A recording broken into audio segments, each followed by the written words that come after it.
اعوذ باللہ من الشیطان اللعین الرجیم بسم اللہ الرحمن الرحیم الحمد للہ وکفی وسلام علی عبادہ الذین اصطفی. درود بھیجیے محمد و آل محمد.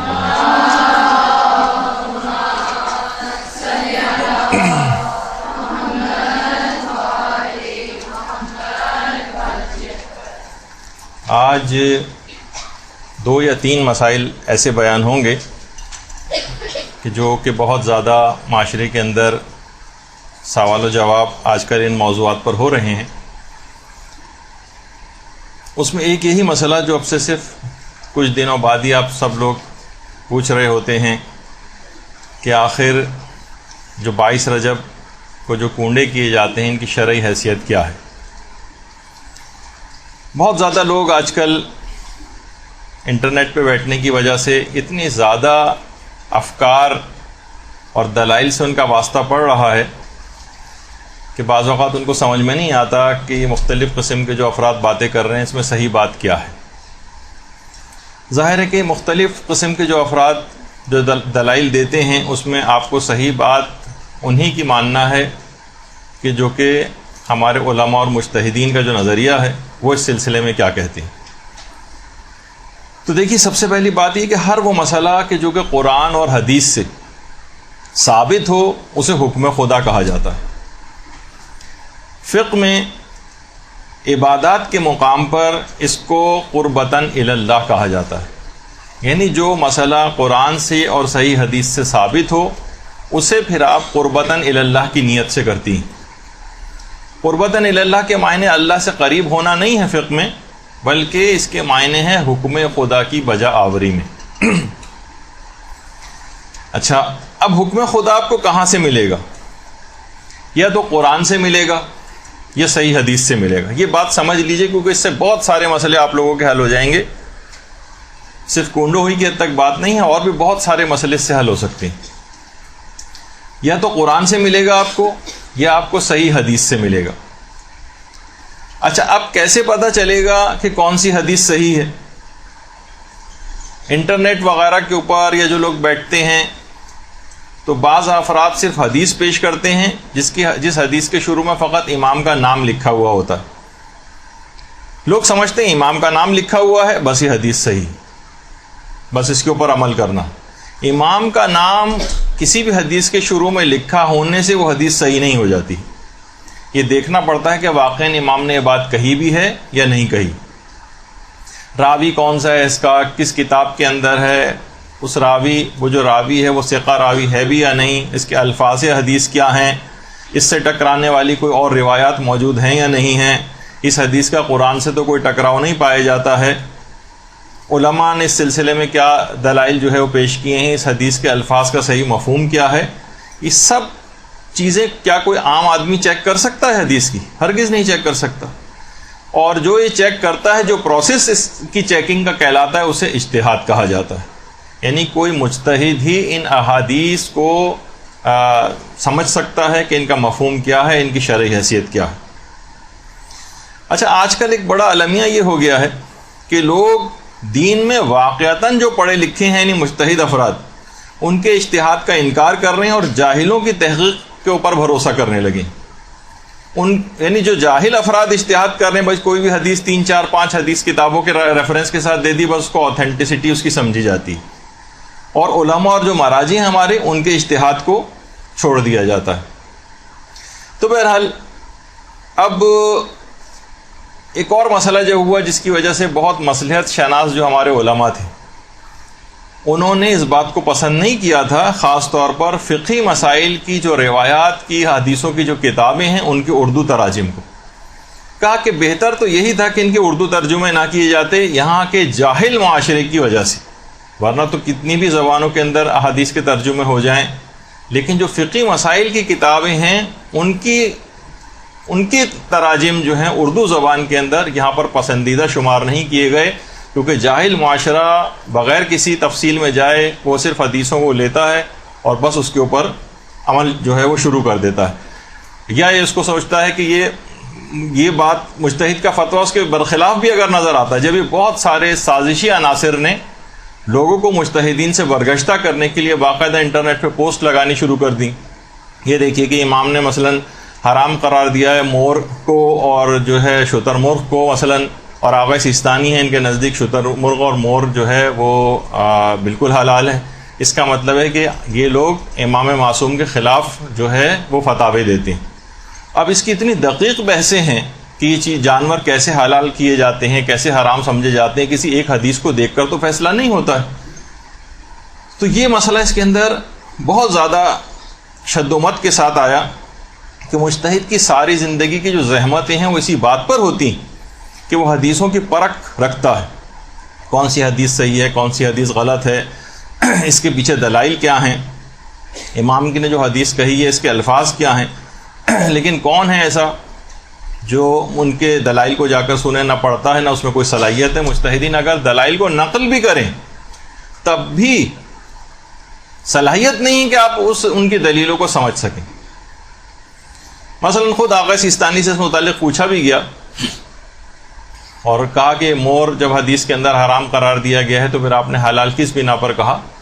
تو انہوں نے کہا کہ مجتہد ظاہر ہے کہ جو مفہوم ہے خلاصے جو فتوے کا ان کے کہ جو استدلال ہوتے ہیں یہ حکم شریعت جن سے نکالا جاتا ہے یا قرآن سے، سنت سے، اجماع سے کہ جس میں امام معصوم بھی شامل ہوتے ہیں اور عقل وغیرہ سے نکالے جاتے ہیں، اور یہ کام فقط ایک مجتہد ہی کر سکتا ہے. عام عوام جو ہے اس کے اندر یہ صلاحیت نہیں، حتیٰ کہ بعض صاحبان علم کے اندر یہ صلاحیت نہیں ہے کہ وہ استنباط کر سکیں ان تمام چیزوں سے.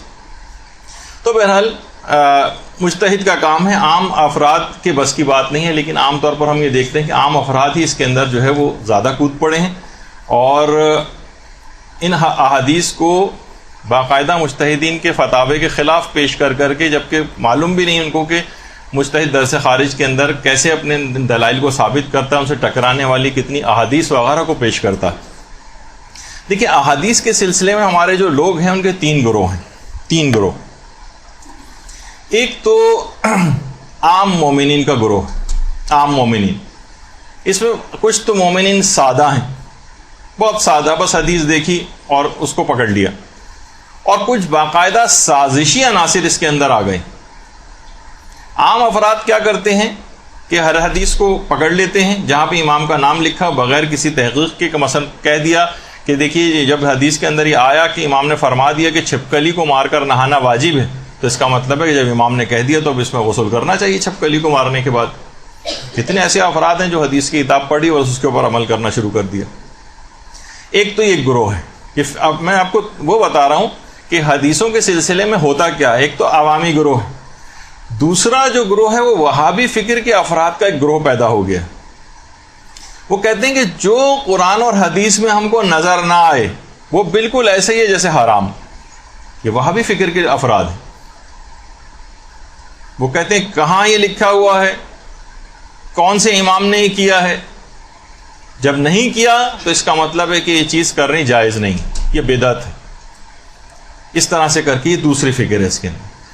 تیسرا گروہ ہے جو کہ ہمارے علماء اور مجتہدین کا گروہ ہے. ہمارے علماء اور مجتہدین کا گروہ کہ جو چیز قرآن میں یا حدیث میں اس کا کوئی حکم نہ ہو اور وہ کسی شرعی حکم کی خلاف ورزی بھی اس کے اندر نہ ہو، ہمیں اس کو کرنے کی اجازت ہے. بس حکم خدا کی نیت نہیں ہوگی. ہم یہ نہیں کہہ سکتے کہ چیز حکم خدا ہے، ورنہ وہ چیز بدعت بن جائے گی.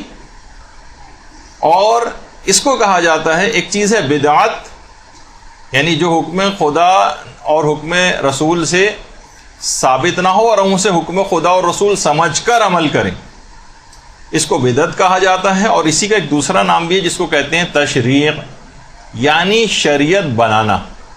ظاہر شریعت کو بنانے کی تو کسی کو اجازت نہیں، حتیٰ کہ مجتہد کو شریعت بنانے کی اجازت نہیں. جو حکم خدا ہوگا بس وہ صرف اس کو کشف کر کے، اس کو استنباط کر کے آپ کے سامنے پیش کرے گا. اگر کسی کام کے لیے آپ یہ کہیں کہ یہ امام نے حکم دیا جبکہ آپ کے پاس اس کی کوئی دلیل نہ ہو، اسی کو کہا جاتا ہے کام بدعت ہے.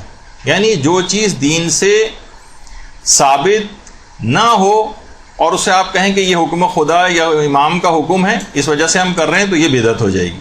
اس کے لیے دو الفاظ اور آتے ہیں، اس کو کہتے ہیں، ایک کو کہتے ہیں ورود، ورود کہتے ہیں، اور ایک دوسرا اس کے لیے لفظ اور بھی ہے جسے کہتے ہیں امتثال، یعنی قصد ورود. یہ فتووں کے اندر بہت آتا ہے مثلا آیت اللہ خوئی سے یہ بات سوال پوچھا گیا کہ قبر کے اوپر اگربتی کا جلانا کیسا ہے، تو وہاں سے یہ جواب آیا کہ بدون ورود مانے نہ دار۔ اگر آپ ورود کہتے ہیں کہ یہ چیز احادیث کے اندر وارد ہوئی ہے، یہ حکم امام کی طرف سے ہے، یہ حکم اللہ کی طرف سے ہے، یہ رسول نے حکم دیا ہے، جبکہ وہ موجود نہ ہو، لیکن اگر یہ والی نیت نہ ہو اور ہم کہیں کہ بھائی ٹھیک ہے کہ قرآن و حدیث کے اندر قبر کے اوپر اگربتی جلانے کا حکم نہیں آیا ہے، لیکن ہمارا دل چاہ رہا ہے، ہمیں اچھا لگتا ہے، خوشبو اس سے آتی ہے، ہم جب قبرستان جاتے ہیں اپنے مردے کی قبر پہ سے خوشبو اٹھتے دیکھتے ہیں تو ہمیں اچھا محسوس ہوتا ہے، تو اس کے اندر شریعت یہ کہتی ہے کہ اگر ورود کا قصد نہ ہو تو کوئی حرج نہیں، کرنے کی اجازت ہے بالکل۔ تو اس لحاظ سے یہ جو احادیث کا جو مسئلہ ہوتا ہے نا، جیسے ابھی ہم نے کہا کہ لوگوں کے 3 گروہ ہو جاتے ہیں۔ ایک تو وہ جو حدیث کو لے کر بیٹھ جاتا ہے اور بغیر سوچے سمجھے اور استنباط کرنے لگتا ہے، وہ آ کر آپ کے سامنے کہے گا عام آدمی کہ بھائی آپ کہہ رہے ہیں کہ سید جو ہے وہ غیر سید سے عام صدقات وغیرہ لے سکتا ہے، سوائے صرف صدقہ واجب نہیں لے سکتا یا توہین والا صدقہ نہیں لے سکتا، لیکن عام صدقات لے سکتا ہے، جبکہ شام میں حضرت زینب سلام اللہ علیہا نے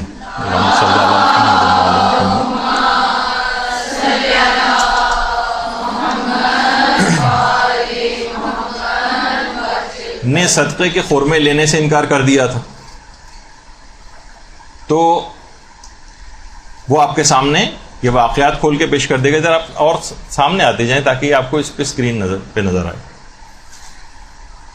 اچھا، اسی طرح سے وہ آپ کے سامنے مثلا حدیث پیش کرے گا کہ آپ کہتے ہیں کہ بالوں کا پردہ جو ہے وہ زیادہ اہمیت رکھتا ہے بنسبت چہرے کے پردے کے، وہ آپ کے سامنے پیش کرے گا کہ سیدانیوں نے بالوں کے مقابلے میں چہرے کے پردے کو جو ہے وہ زیادہ اہمیت دی اور اپنے بالوں سے اپنے چہرے کو چھپایا۔ تو اس طرح سے وہ آپ کے سامنے حدیثیں پیش کریں گے۔ ان سب کے بہت جوابات ہیں علمی اور فقہی طور پر، لیکن بہرحال ابھی ہمارا جانے کا اس میں وقت نہیں ہے، تو وہ دیگر دلائل اس کے سامنے نہیں ہوتے، اور جو بھی چیز سامنے ہوتی ہے بس اس کے اوپر وہ فیصلہ کر لیتے ہیں، یہ عام لوگ ہیں۔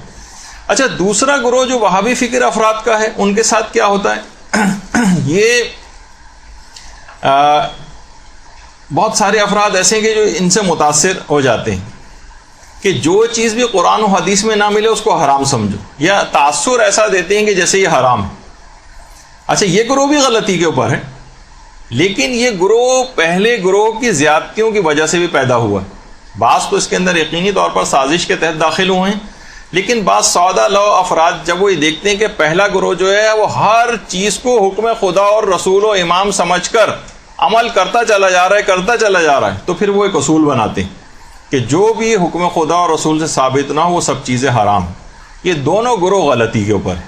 تیسرا گروہ ہے جو ہمارے علماء اور مجتہدین کا گروہ ہے، اور صالح عقیدہ رکھنے والے مومنین کا گروہ ہے، کہ جو چیز بھی رسول و امام کی حدیث سے ثابت نہ ہو، بس وہ شریعت سے اگر متصادم نہ ہو تو نہ صرف یہ کہ اس کو کر سکتے ہیں، بس صرف شرط یہ ہے کہ آپ یہ سمجھ کر نہ کریں کہ اس کو رسول اور امام نے اس کا حکم دیا۔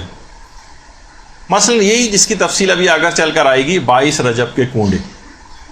اگر آپ یہ کہیں کہ امام نے حکم دیا ہے کہ 22 رجب کے دن تم لوگ کنڈوں کی مثلا نیاز کرو، تو آپ نے اگر واقعی آپ حکم خدا، حکم رسول یا حکم امام سمجھ کر اس کام کو کریں گے تو یہ بدعت ہو جائے گی۔ آپ پہلے گروہ کے اندر چلے گئے کہ جو کہ ہر چیز کو جو بھی سامنے اس کے نظر آتی اسے حکم خدا اور رسول و امام قرار دیتا ہے۔ اچھا، اگر آپ کہیں کہ نہیں، کیونکہ 22 رجب کے کنڈوں کا حکم قرآن و حدیث کے اندر نہیں ہے، اس وجہ سے یہ کرنا صحیح نہیں ہے، کرنا جائز نہیں ہے، یہ بدعت ہے، آپ دوسرے گروہ میں چلے گئے جو وہابی فکر کے افراد کا گروہ۔ اور اگر آپ کہیں کہ ٹھیک ہے کہ رسول و امام نے حکم نہیں دیا لیکن ہمارا دل چاہ رہا ہے، بہت سے نیک کام اس رسم کے ذریعے انجام پاتے ہیں جن کی آگے چل کر بھی تفصیل جو ہے وہ آنے والی ہے، تو ہم اس نیت سے اگر اس کام کو کریں کہ ٹھیک ہے خدا اور رسول نے حکم براہ راست نام لے کر